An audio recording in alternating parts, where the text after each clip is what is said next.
Ako nga pala si Erica. Tawag nila sa akin dito, Ambang. Isang tamad at patulog-tulog lang dito sa Canada. Pero may pangarap sa buhay. Pangarap kong yumaman nang walang ginagawa. For today's video ay magluluto nga pala ako ng batil patong. Kaya tara, huwag kayong sumama. Ang una ko nga palang ginawa dito guys ay naghiwa muna ako ng sibuyas na pampautog.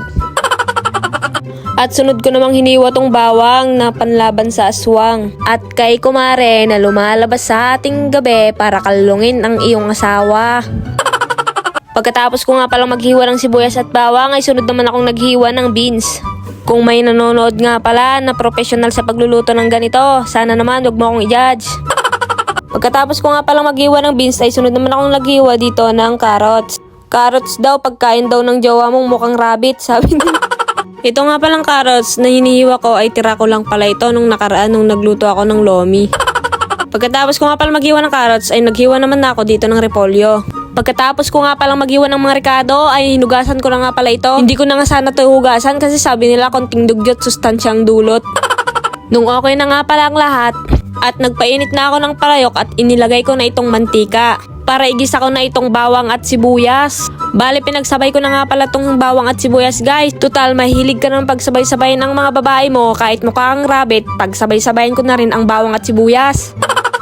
At nung okay na nga pala yung sibuyas at bawang ay nilagay ko na itong baka. Ilalagay ko nga pala ito sa ibabaw ng pansit guys. Tsaka nga pala guys, kalahating bawang at kalahating sibuyas lang pala ang inilagay ko dyan. Kasi yung iba guys ay panggigisa ko pa dun sa mga gulay. Nilagyan ko nga lang pala ito ng paminta at konting toyo guys para may konting lasa. Sarili ko na nga sanang ilalagay ko dyan. Total matoyo naman ako. Kaso napaisip ako din naman ang kakain kaya bumalik lang sa akin yung toyo. Madagdagan pang pagkatoyoin ko. Nung maigisa ko na nga pala tong baka guys, ay sineperate ko nga palang pala ito sa mangkok. At pagkatapos nito ay gigisa ko nga lang din pala itong mga gulay. Kaya ang una ko nga lang palang igigisa dito ay itong carrot. Kaya nga pala ito ang una kong inilagay kasi ito ang mas matigas. So naalala ko mas matigas pa pala ang ulo ko dito. Baka nagtataka kayo. Sabihin nyo, uno naman ang nilagay niya carrots pero bakit may mga beans at mga repolyo? Nung hinugasan ko nga kasi guys, naghalo-halo sila. Nung medyo malambot na nga pala yung carrots ay sunod ko naman inilagay itong beans. Pagkatapos inilagay ko na din itong repolyo. At nung mahihalo-halo ko na nga pala ito ay nilagyan ko ng konting toyo para magkalasa naman ito. Toyo lang palang inilalagay ko dito guys. Hindi na nga pala ako naglagay ng iba pang pampalasa. At nung okay na nga din pala itong mga gulay ay isineperate ko muna pala. At yung naggisahan ko nga pala ay nilagyan ko nga pala ito ng tubig para dito ko lutuin yung pansit niya. At nung pagkatapos ko nga pala malagyan ng tubig ay tinimplahan ko muna pala ito. Nilagyan ko ulit ito ng toyo. O diba matoyoin talaga kasi yung daming toyo.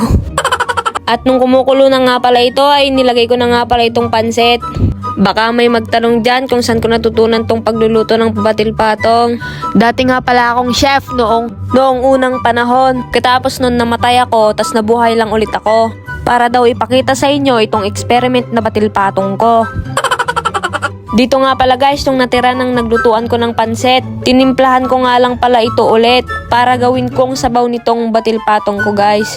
At dito na nga pala guys, yung mga sineperate kong gulay at karne ng baka ay nilagay ko na dito. Dito nga pala guys, hindi na ako nagluto ng itlog kasi may natira pa sa niluto ni nanay kaninang umagang itlog. Kaya hindi na ako nagluto. Kung hindi ka nga pa pala nakapag-follow sa aking page, ay baka naman mag-follow ka na.